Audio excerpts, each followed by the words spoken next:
Can you paint Warhammer with a sponge? Well, the answer is yes, because I've seen other people do it, and that's kind of what made me want to try this. But I guess the better question is, can I paint Warhammer with a sponge? I wanted to test out some rough looking wraith bones, so these are the colors that I picked. To create a sponge-like tool that's kind of easy to use, I stole a trick I saw from Darren Latham on Instagram, where he used a paintbrush protector to kind of shove the sponge in. This means I can kind of hold it like a brush, as well as not actually making my fingers dirty with the paint. I of course primed the model black, and for this I was using Pro Acryl's black primer through an airbrush. After this, the first step was to get to sponging. I thinned down the paint, loaded up the sponge, and just kind of dabbed away. I wanted to paint the majority of the armor with this first layer, which was Scale Color's African Shadow.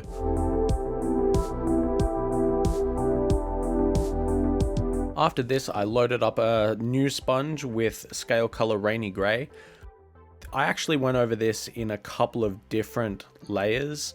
I found that I missed a lot of the armor in the first pass. I wanted to leave some recess behind, so I kind of only attacked the top parts of the model and kind of added some extra layers to the most prominent parts, like the chest, the helmet, the top of the arms, the knees. After this, I went at the model with some thinned down Scale Color Mojave White and did the exact same thing, just leaving slightly more shadow behind.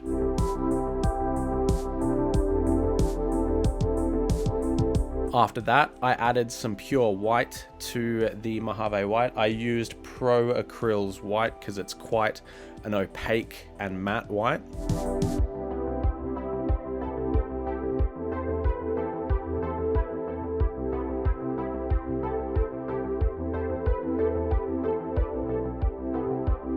The next step was to add some extra kind of color variation and a bit of shadow and glazing, I guess, to the bottom. So I used an airbrush and I just mixed some Carroburg Crimson and Agrax Earthshade from Games Workshop together to make a browny red tone, and sprayed that in a few layers in the bottom. After that, I gloss varnished the model and let it sit for about an hour, and then mixed up an oil wash. It was just some black and brown together, and dotted that around the entire model. I love oil washing models because you can see how satisfying of a process it is once the model's gloss varnished. The paint's protected, so you can clean the oil away after, and all you need to do is just touch the tip of your brush into the recesses and watch the oil flow through. This is what it looks like after, with a matte varnish. Once the matte varnish had set, I kind of wanted to do a little bit more detail work, so I just went in with a brush and used that same Pro Acryl white and just did some tiny little kind of stippling dots as little highlights along the outer edges and most pronounced volumes, like, again, the chest, the top of the helmet, the outside of the shoulder pads, and that kind of thing.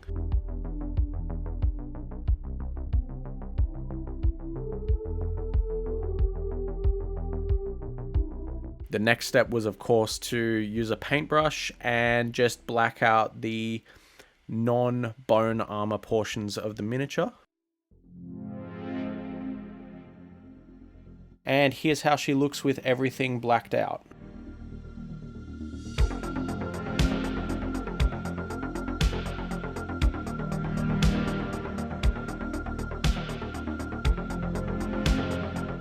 I wanted to tackle kind of the most time-consuming thing first, so I went at the purple first. I did this over a ton of very, very thin layers. I used Vallejo Model Color Violet as well as the new game color Magenta mixed together and blended that up, and then once I kind of got to about 2/3 magenta, 1/3 violet, I started to add some white just to desaturate it a bit, and just kept blending up and adding more layers. Once that was done, I added a little bit of undershadow with some game ink from Vallejo Violet. It's a very deep, dark purple ink. The next thing that I wanted to tackle was all of the non-metallic metal on the miniature.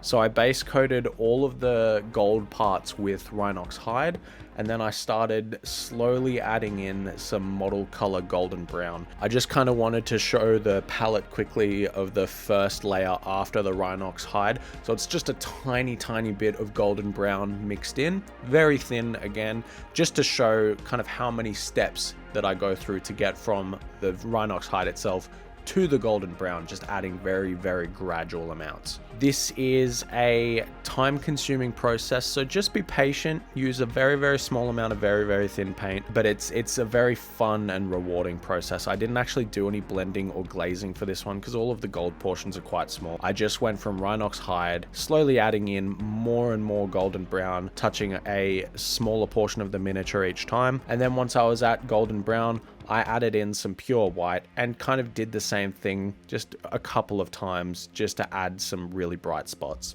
I then unfortunately ran out of battery on my camera, but I couldn't really stop painting because I had to go away for a couple of days. So I got knocked out some of the parts of the model that I didn't really think mattered as much, like the straps, the weapon. I did some neon glow on the weapon, which is in another video. So I started recording again at the gems. I basically did very similar thing to the gold. So I started with Scale Colors Fantasy Despair Green, and then slowly added in some Vallejo Game Color blue green, and then a little bit of white at the end, finishing off with a small white dot at the top or outer edges of each gem, just to add a little bit of a light reflection. And this is how she looks once she's finished. I'm really happy with how this has come out for a few hour paint job in one evening, and how fun and carefree painting the armor was. I definitely want to do a full force of these, maybe tackle a tank, some, you know, wraith constructs, that kind of thing. But yeah, if you enjoyed the video, make sure to leave a like and a comment.